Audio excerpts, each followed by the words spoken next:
Hello विद्यार्थी मित्रों, केम छो? अंग्रेजी में આપણે ઘણું બધું મારા વિડિયો થ્રુ તમે શીખ્યા હશો.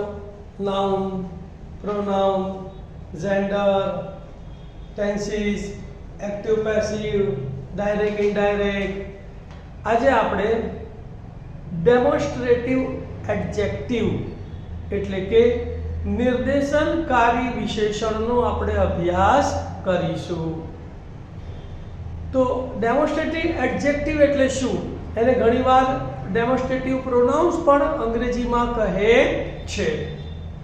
તો જ્યારે કોઈ વિશેષણ કોઈ વ્યક્તિ કે વસ્તુનું સ્થાન આંગળી વડે દર્શાવવા માટે વપરાય છે ત્યારે તે વિશેષણને નિર્દેશનકારી વિશેષણ કહે છે. અંગ્રેજીમાં જોઈએ તો આપણે when an adjective is used to point out some person or thing is called as demonstrative adjective.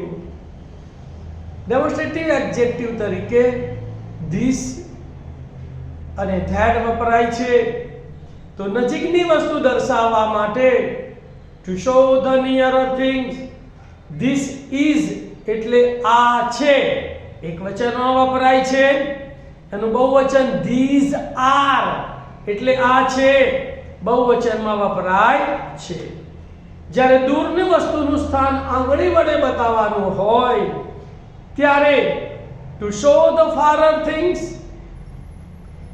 by pointing out ત્યારે એક વચનમાં that is વપરાય છે. that is એટલે પેલું છે. અને બહુવચનમાં those are those those are એટલે પેલું છે વપરાય છે. તેની વાક્ય રચના પણ બહુ સરળ છે. ડેમોન્સ્ટ્રેટિવ એડજેક્ટિવ વત્તા ક્રિયાપદ રૂપ વત્તા વ્યક્તિ કે વસ્તુનું નામ. યાદ રાખજો. હવે આપણે કેટલાક ઉદાહરણોનો અભ્યાસ કરીએ. આ પેન્સિલ છે તો આ છે એટલે this is, અને પેન્સિલ એટલે આ પેન્સિલ તો this is a pencil. આ એનું બહુવચન લઈએ. આ પેન્સિલો છે તો આ છે બહુવચનમાં શું આવશે? these are. અને પેન્સિલો એટલે pencils તો these are pencils.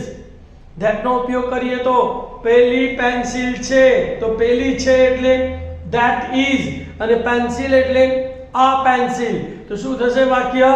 that is a pencil. અને બહુવચન કરીએ તો પેલી પેન્સિલો છે તો પેલી છે એટલે those are, અને પેન્સિલો એટલે pencils તો વાક્ય બનશે those are pencils. માફ કરજો, શું આ તમારી બેગ છે? તો માફ કરજો એટલે એક્સક્યુઝ મી. શું આ છે એટલે is this પ્રશ્નાર્થ વાક્ય છે એટલે is ક્યાં આવશે? આગળ. is this તમારી એટલે your, અને બેગ એટલે બેગ તો આખું વાક્ય શું બનશે? Excuse me, is this your bag? Question mark. કોઈ પણ વસ્તુનો ભાવ પૂછવા માટે નજીકની વસ્તુ માટે this અને દૂરની વસ્તુ માટે that. તો જુઓ આ ડ્રેસની કિંમત કેટલી છે? તો ડ્રેસ નજીકમાં હોય ત્યારે આપણે પૂછીએ કે આ ડ્રેસની કિંમત કેટલી છે? તો કેટલી છે એટલે how much. આ ડ્રેસની એટલે is this dress તો how much is this dress. આ ડ્રેસની કિંમત કેટલી છે? દૂરમાં દૂર ડ્રેસ છે તો એમાં that વપરાય. પેલા ડ્રેસની કિંમત કેટલી છે તો how much is that dress. મેં આ ચોપડી વાંચી છે તો મેં એટલે I વાંચી છે એટલે have read પૂર્ણ વર્તમાન કાળ. આ ચોપડી એટલે this book તો વાક્ય થશે I have read this book. શું તમે પેલું ચિત્ર ગમ્યું? તમને પેલું ચિત્ર ગમ્યું? આપણે કોઈને પૂછ્યું કે તમને આ પેલું ગમ્યું? તો શું તમને ગમ્યું એટલે do you like પેલું ચિત્ર એટલે that picture તો do you like that picture. પેલો અનિલ છે, દૂર વ્યક્તિ ઊભી હોય બરાબર અને આપણી બાજુમાં કોઈ વ્યક્તિ એને ઓળખાણ કરાવી હોય કે જો પેલો છે ને એ અનિલ છે તો શું બોલાય? that is Anil.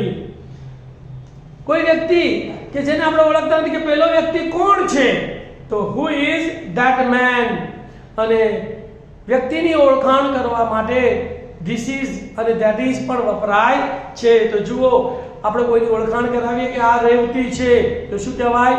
This is Revathi. અને દૂરની વ્યક્તિની ઓળખાણ કરાવી છે, રેવતી આપણાથી દૂર ઊભી છે તો શું બોલાય? ધેટ ઇઝ રેવતી, પેલી રેવતી છે.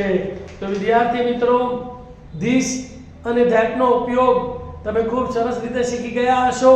નજીકની વસ્તુ માટે ધીસ ઇઝ એનું બહુવચન ધીઝ આર, દૂરની વસ્તુ માટે ધેટ ઇઝ અને એનું બહુવચન ધેર આર. તો આ રીતે તમે આનો બોલવામાં અને લખવામાં ઉપયોગ કરશો તો તમને ધીસ અને ધેટનો ઉપયોગ સારી રીતે તમે કરી શકશો. વિદ્યાર્થી મિત્રો, તમને મારો આ વિડીયો ગમ્યો હોય તો એને લાઈક કરજો, શેર કરજો અને મારી ચેનલને સબસ્ક્રાઇબ કરજો અને આવા અસંખ્ય વિડીયો તમારા મિત્રોને શેર કરજો. All the best. Thank you. ઓમ નમઃ શિવાય.